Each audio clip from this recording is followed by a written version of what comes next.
My name is Durlabh Pun. I'm from Western Nepal. And when I was a student, somebody told me that don't be communist. If you be communist, you must stay on the line for food. And at that time, I only saw the line of foods in feasts and festivals. And at that time, when we get in line, we get more, delicious foods. So I thought it is good to stay in line to eat foods. So I became communist. It's in my childhood. But when I see that the real communist is Maoist, then I became Maoist. Yeah, communism. In a small word, I was inspired from its slogan of socialism and communism. We say, according to the slogan, it says that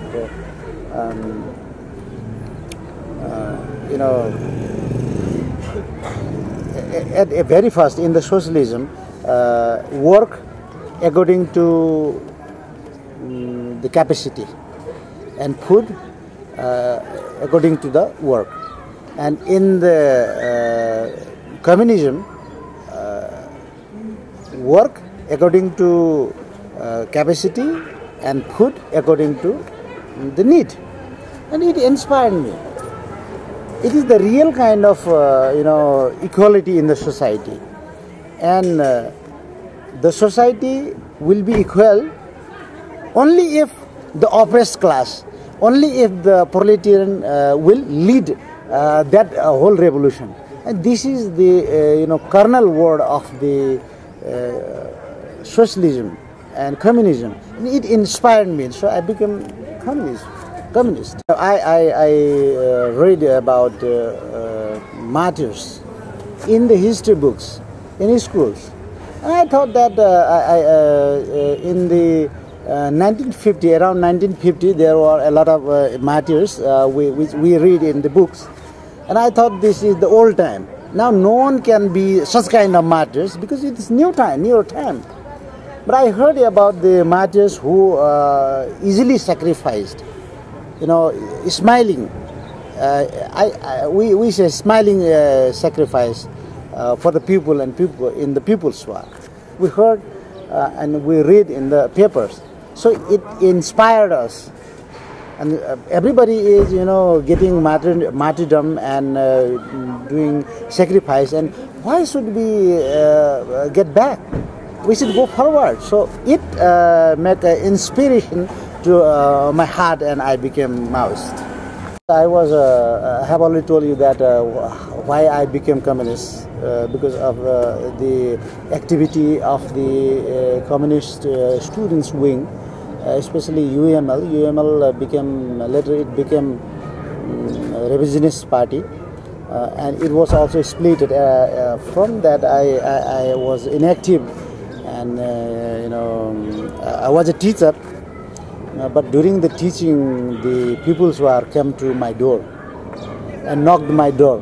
So I opened it, and I let the People's War come in, and I also involved in the People's War. So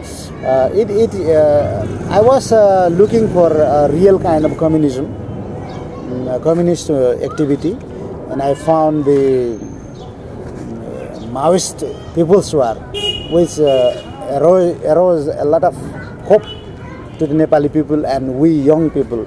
So I welcome it. I joined it during People's War, when it was in the war was in strategical equilibrium. At that time, I joined the People's War, and I was I had worked in the organizational sectors, and I worked in the base area in the western part of Nepal.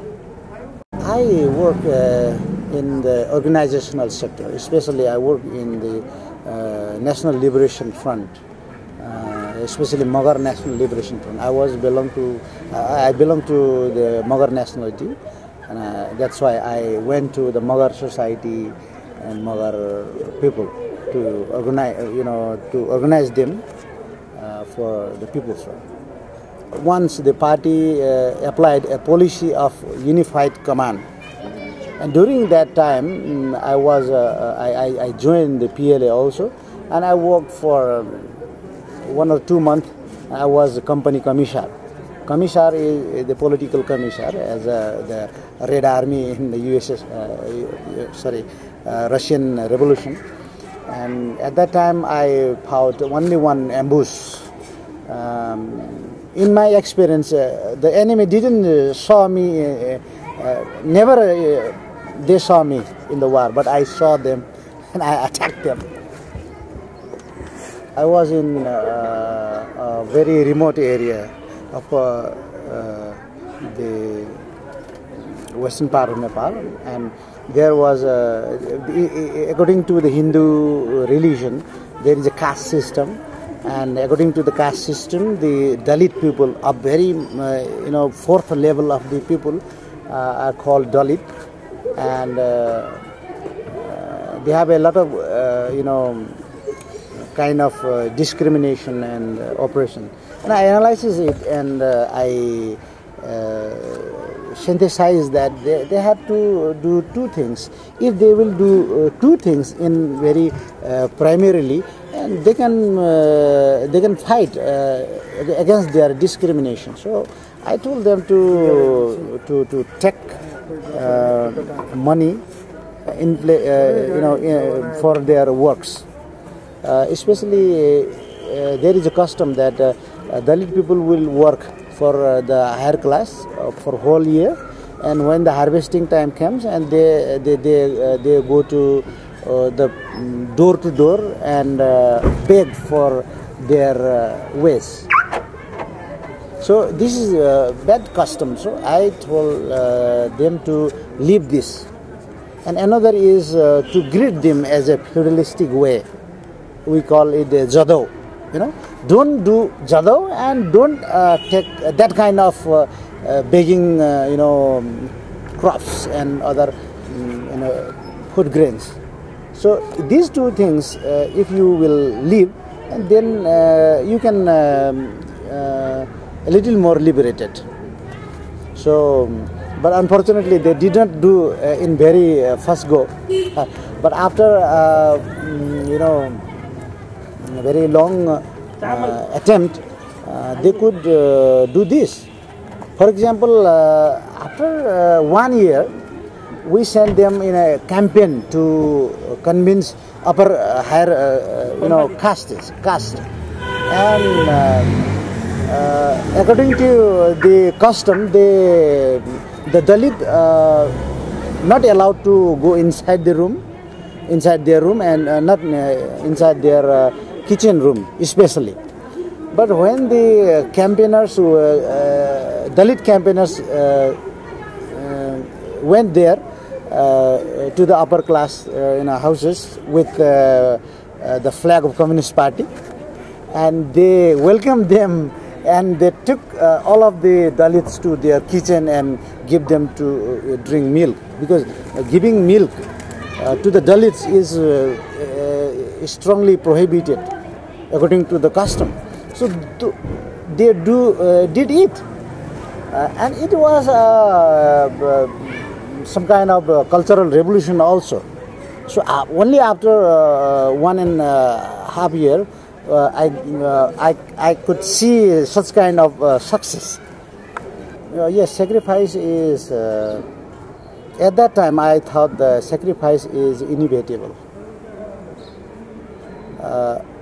When I was going underground, it was also sacrifice. And in front of this, to getting arrested and being killed is the same process. So I thought it is an inevitable process for communist revolutionaries to go underground, to be arrested, to be killed, or to kill others. It's necessary things. and I thought it is a general, rule, common sense. So we did it very easily, and we make contact with people and villagers, and they also accepted us as a friend. So life was very simple, no problem.